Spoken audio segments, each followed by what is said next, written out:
కార్యక్రమానికి వచ్చిన అతిరథ మహారథులు అందరికీ కూడా ధన్యవాదాలు తెలియజేస్తూ ఈరోజు నమస్కారం. మనమందరం ఎంపీ అవినాష్ రెడ్డి అన్న గారిని ఈసారి హ్యాట్రిక్ చేసుకొని మనం అందరము కానీ అటువంటిది కూడా పక్కన పెట్టబెట్టి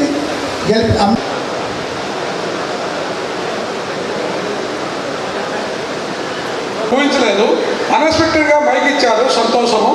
సార్ అంజా సార్ ఎంపీ గారికి 3,50,000 వరకు మెజారిటీ అవుతున్నారు కాబట్టి మీకు ఎటువంటి డిసప్పాయింట్ లేదు.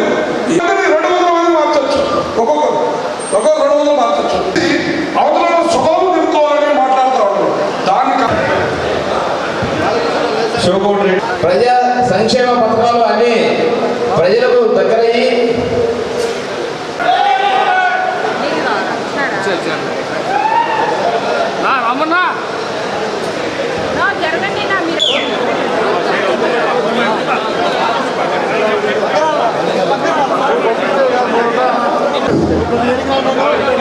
కొద్దిగా బ్యాక్ సైడ్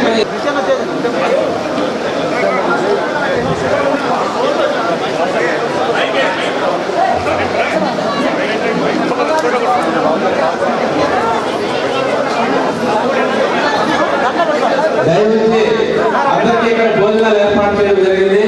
ప్రతి ఒక్కరూ తప్పకుండా ఉండి భోజనం చేసుకోవాల్సిందిగా మాట్లాడుతూ ఈ సమావేశాన్ని ప్రతి ఒక్కరు కూడా భోజనం చేసుకోవాల్సిందిగా కోరుతున్నాం.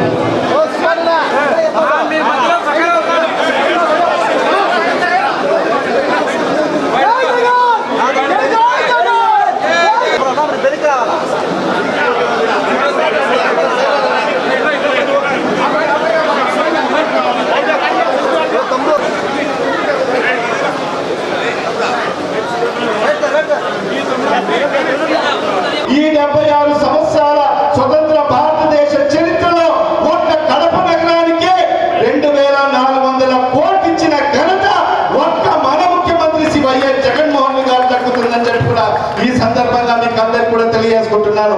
ఒక్కటి మీరు అందరూ కూడా ఆలోచన చేయండి.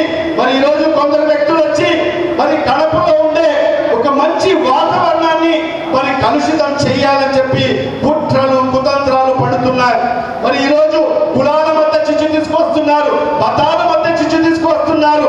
మీరందరూ కూడా 15 ఏళ్ళుగా రాజకీయ జీవితం ఒక కార్పొరేటర్ స్థాయి నుంచి మరి ఈ రోజు మన ముఖ్యమంత్రి గారు నన్ను ఈ రోజు ఈ రాష్ట్రానికి ఉప ముఖ్యమంత్రి పదవి ఇచ్చిన ఘనత ఒక్క మన ముఖ్యమంత్రి జగన్మోహన్ రెడ్డి గారు దక్కుతుంది. 2 పర్యాయాలు నాకు ఎమ్మెల్యేగా అవకాశం ఇవ్వడం జరిగింది. మీ అందరి ఆశీస్సులతోనే 2014లో కూడా నన్ను ఎంతో ఆదరించి ఎంతో గౌరవించి మరి ఆ రోజు 45,000 పైచిలకు మెజార్టీతో నన్ను శాసనసభకు పంపించడం జరిగింది. మరి కానీ దురదృష్టవశాత్తు మన ప్రభుత్వం అధికారంలోకి రాలేదు. కానీ ఆ 5 ఏళ్ళు ఒక శాసనసభ్యుడిగా ఉన్నా కూడా మరి మన పాలక వర్గం ఉన్నా కూడా మరి మేయర్గా మన సురేష్ బాబు గారు ఉన్నా కూడా మనకు కడప నగరానికి ఒక్క రూపాయి కూడా నిధులు తెచ్చుకోలేని పరిస్థితి మనం చూశాం. ఎందుకంటే పైన తెలుగుదేశం ప్రభుత్వం అధికారంలో ఉండడం వల్ల, చంద్రబాబు నాయుడు అనే వ్యక్తి ముఖ్యమంత్రిగా ఉండడం వల్ల మరి ఈ జిల్లాకు కానీ ఈ నగరానికి కానీ పూర్తిగా విస్మరించిన పరిస్థితి మీ అందరికీ కూడా తెలిసిన విషయాలే. మరి ఈ రోజు 2019లో మీ ఆ దేవుని దేవుని యొక్క ఆశీస్సులతో మీ అందరి దీవెనలతో మరి వైఎస్ఆర్ కాంగ్రెస్ పార్టీ అధికారులకు రావడము మన అందరి ఆరాధ్యమైన నాయకుడు మన ముఖ్యమంత్రి శ్రీ వైఎస్ జగన్మోహన్ రెడ్డి గారు ముఖ్యమంత్రి కావడము మన అందరి అదృష్టంగా మనమందరం కూడా భావించాల్సిన అవసరం ఉంది. మరి ఈ రోజు సంక్షేమం అభివృద్ధి 2 కూడా సమానంగా ఈరోజు తీసుకొని ఈ రోజు ముందుకు వెళ్తున్న పరిస్థితి. మరి ఈ రోజు అన్ని సామాజిక వర్గాలకు ఈ రోజు చెయ్యి పట్టుకొని ఈ రోజు రాజ్యాధికారం వైపు నడిపిస్తున్న ముఖ్యమంత్రి శ్రీ వైఎస్ జగన్మోహన్ రెడ్డి గారు అని చెప్పి కూడా ఈ సందర్భంగా తెలియజేసుకుంటున్నాను. మరి ఇవన్నీ కూడా ఆలోచన చేసి మరి ఒక్కసారి మరి 2014 నుంచి 5 ఏళ్ళు ఏ విధంగా ఈ కడప నగరంలో ఏం జరిగాయి, మరి ఈ రోజు ఈ 19 నుంచి ఇప్పటి వరకు ఈ కడప నగరంలో ఏం అభివృద్ధి కార్యక్రమాలు జరిగాయో అన్ని కూడా మీ ముందున్నాయని చెప్పి కూడా ఈ సందర్భంగా తెలియజేసుకుంటూ మీరందరూ కూడా విఘ్నులు, ఎన్నో రాజకీయ ఒడిదొడుకులను చూసిన వ్యక్తులు మీరందరూ కూడా మీరే మీ ఆత్మసాక్షిగా ఒక్కసారి పరిశీలించుకోమని చెప్పి కూడా ఈ సందర్భంగా తెలియజేసుకుంటున్నాను. మరి ఎవరు ముఖ్యమంత్రి అయితే, మరి ఏ నాయకుడు ముఖ్యమంత్రి అయితే మరి ఈ రాష్ట్రం ముందుకెళ్తుంది, మరి మన జిల్లా ముందుకెళ్తుందో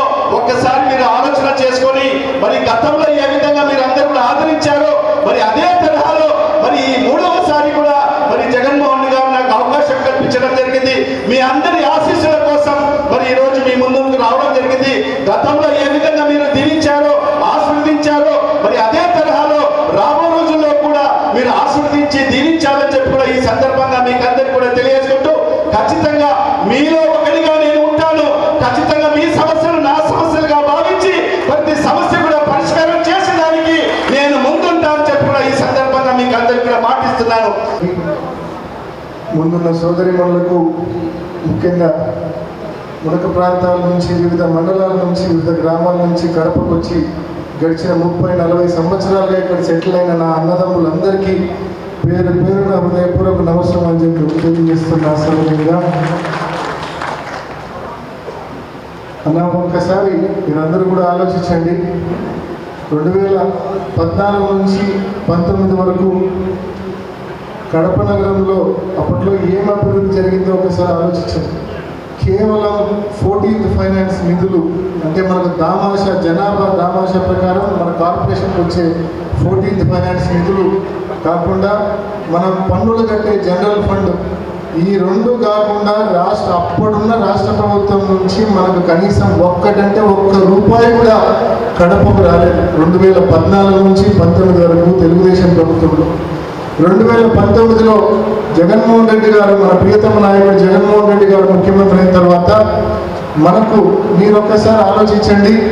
2 సంవత్సరాలు మనం కోవిడ్తో ఇబ్బంది పడినప్పటికీ కూడా మనం ఆలస్యంగా పనులు మొదలు పెట్టినప్పటికీ వేగం పుంజుకున్నాం.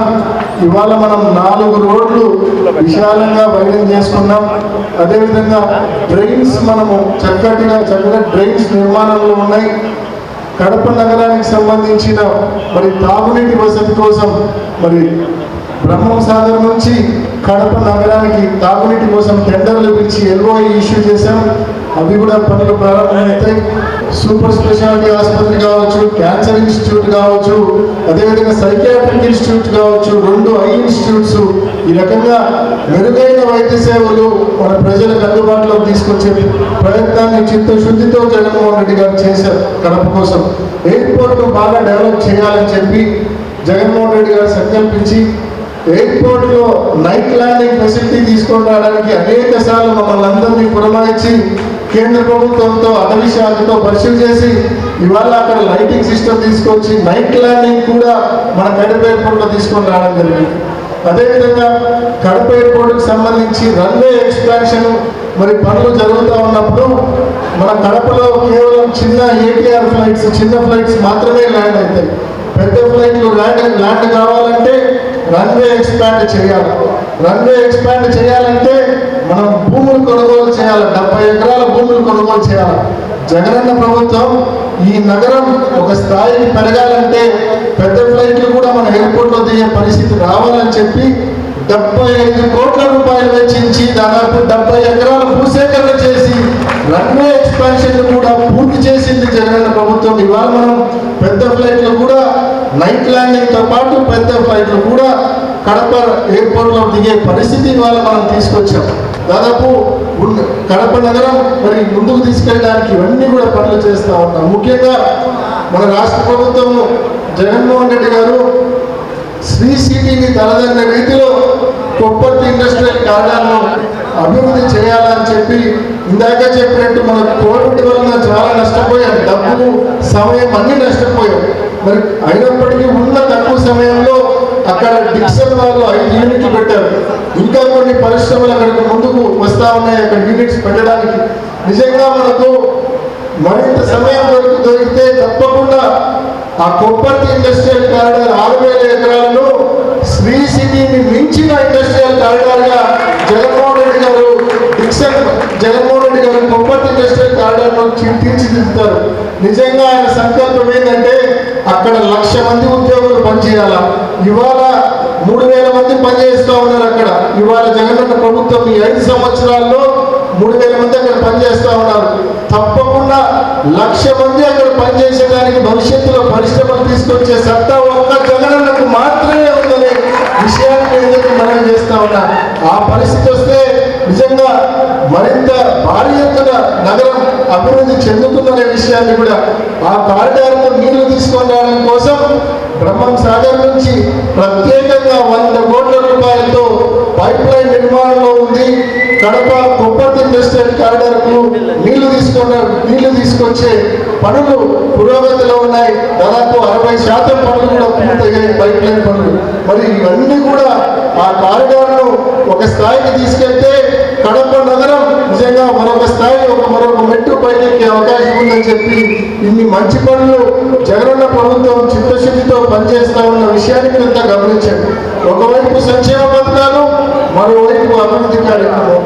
ఈరోజు ప్రతిపక్షాలకు మన మీద వేలెత్తి చూపే పరిస్థితి లేదు కాబట్టి నిజంగా మనం జగన్మోహన్ రెడ్డి గారిని ఎదుర్కొనే దమ్ము, ధైర్యం, బలం లేవు కాబట్టి ఏం చేస్తారన్నా సహజంగా ఎవరైనా ఏం చేస్తారు, మనల్ని తగిలే దమ్ము ఎవరైనా లేనప్పుడు ఏం చేస్తారు, మందిని కలుపుకొని వస్తారు.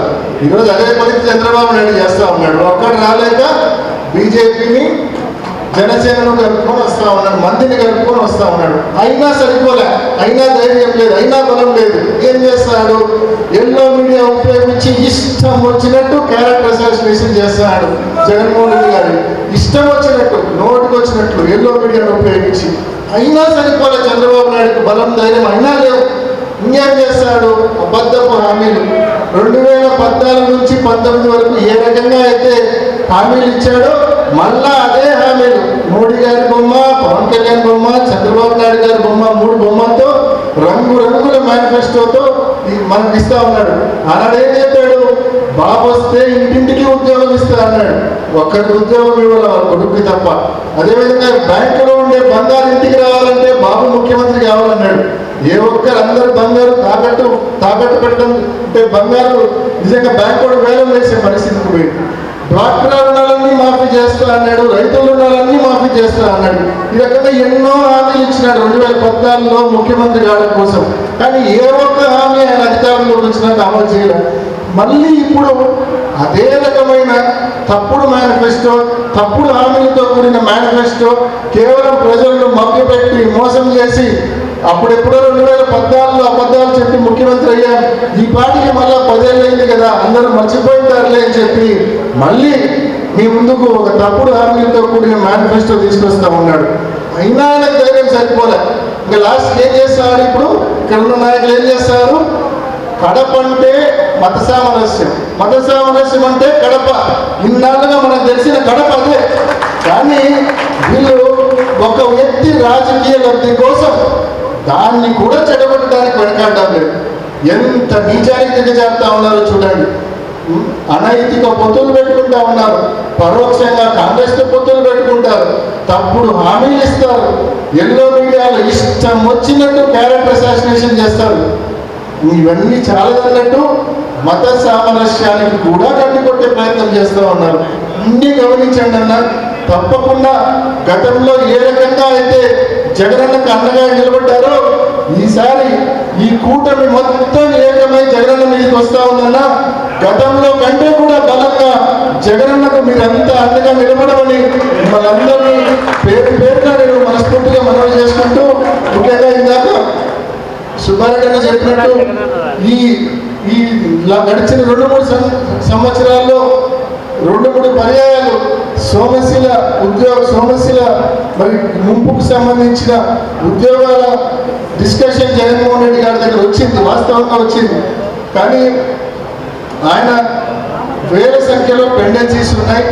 సీనియారిటీ ప్రకారం మనం చేసుకుంటా పోయినా ఎంత కాలమైనా కూడా ఈ సమస్యకు ఫుల్ స్టాప్ పడదు. కాబట్టి ఏదైనా ఒక ప్యాకేజ్ రూపంలో ఇస్తే బాగుంటుందా అన్న ఒక ఆలోచన కూడా గతంలో చేశారు. కానీ ఉద్యోగాలే కావాలని కొంతమంది అడిగారు. దీని మీద ఖచ్చితంగా వచ్చే టైంలో మనది ప్యాకేజ్ రూపంలో ఇస్తారా లేకుంటే ఉద్యోగాల రూపంలో ఇస్తారా, ఒక సామరస్యమైన పరిష్కారం మరి సోమశిల ముంపు గ్రామాలకు సంబంధించి దీనికోసం ఎదురు చూసే వాళ్ళకు తప్పకుండా వచ్చే టైంలో జగనన్న ఫేజ్ 2లో తప్పకుండా దీనికి ఒక సామరస్యమైన అంగీకారమైన పరిష్కారం తప్పకుండా తీసుకొని వస్తామని చెప్పి కూడా మీ అందరికీ మనవి చేసుకుంటూ, ఇందాక సురేష్ అన్న చెప్పారు, మీరు వివిధ మండలాల నుంచి ఇక్కడికి వచ్చారు. ఖచ్చితంగా మీకు సంబంధించిన రాజకీయ ప్రాతినిధ్యం కూడా ఇక్కడ ఉండాలని చెప్పి ఇందాక సురేష్ అని చెప్పారు. తప్పకుండా స్థానికంగా లోకల్ బాడీస్లో అటువంటి రాజకీయ ప్రాతినిధ్యం తప్పకుండా ఇవ్వాలని చెప్పి కూడా సురేష్ అన్నకు, అంజద్ అన్నకు కూడా మనవి చేసుకుంటూ, మీ అందరి ఆశీస్సులు ఎమ్మెల్యే అభ్యర్థిగా నిలబడుతున్న అంజద్ భాయ్ పైన, ఎంపీ అభ్యర్థిగా నిలబడుతున్న నా పైన మీ అందరి ఆశీస్సులు అందించి ఆదరించమని, ఆశీర్వదించమని పేరున మిమ్మల్ని అందరినీ మనవి చేసుకుంటూ ముగిస్తున్నాం.